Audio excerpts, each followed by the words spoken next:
Muhammad Ali is no longer welcomed in the land of Bruce Lee. I am the greatest. The late Muhammad Ali, the all-time great boxer, was born Cassius Clay. When he became a Muslim, and named himself Muhammad Ali, even refused to serve in the U.S. Army, the government stripped him of his Olympic title, a medal which he threw into the river anyway as a sign of protest. When Muhammad Ali died, he was considered by all Americans, black, white, and yellow, as the best boxer. But if you are in China, don't even think of naming your baby Muhammad or Ali. Why? According to the research of international scholars and journalists, as early as 2014, the Chinese Communist Party in China had agreed on a list of 70 offenses that a Uyghur Muslim or other Muslim minorities in China cannot commit. Just as the list above is outrageous, since being above the age of 16, or unemployed, can land one in prison, not to mention being naturally born as a Uyghur Muslim or other Muslim minorities, such an biological identity can also lead one to being imprisoned.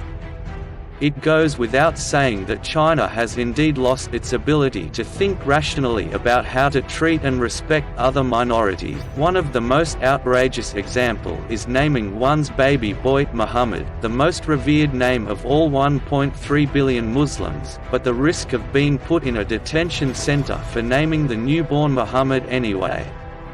Muhammad, whether it is known or unknown to the Chinese authorities, conveys the meaning of special one, as Prophet Muhammad, peace be upon him, was considered the last of all prophets.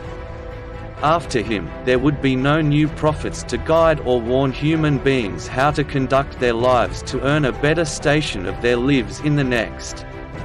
This is strange.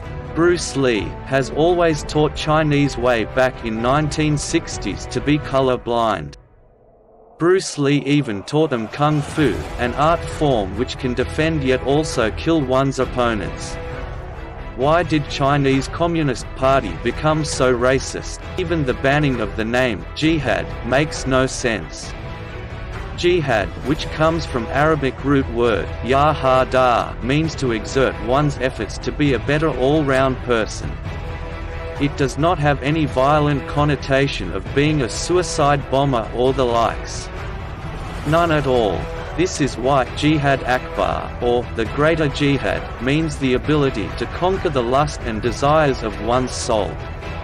Bruce Lee once said, "Be like water, my friend." When Uyghur parents want their baby boy to grow up as Muhammad, or even Ahmet in abbreviated Turkish format, it does not mean the Uyghur Muslims or any Muslim minorities want them to challenge China, or to destroy China in any form. The parents, consistent with the Islamic tradition of wanting their sons to grow up in an exemplary manner, merely want the boy to be a good Muslim, potentially a good mu'min, a stronger believer, ultimately, an ahsan. Ahsan is a Muslim who conducts his or her prayer, as if he or she can see that God is watching the person just in front of him or her.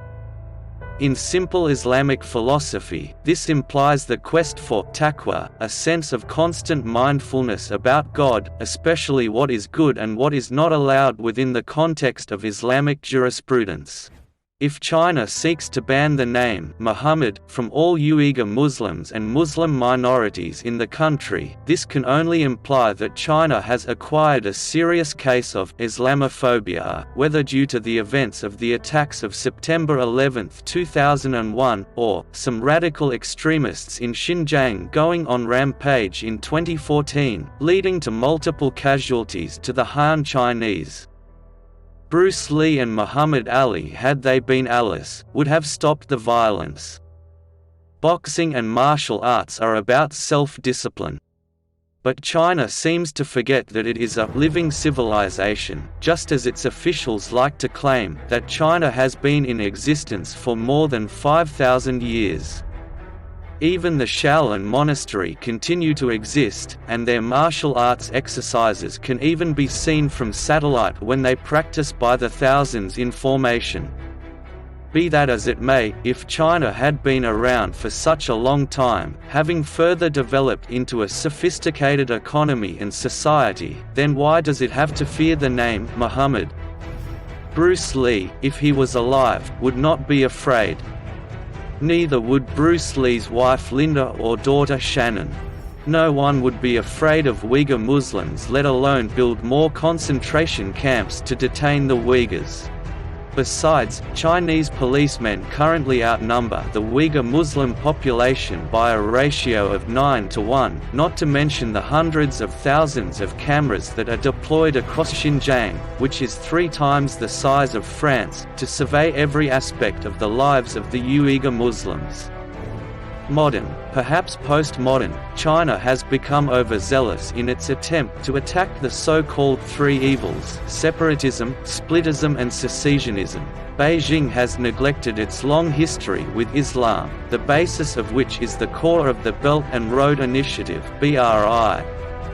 BRI will fail if it treats Muslims badly, as BRI crosses through 30 Muslim countries with which China is currently working with. These Muslim countries will not respect China at all, especially when they realize the degree to which China has censured, tortured, their fellow Muslim brethren, even to the degree of banning of the use of the name Muhammad.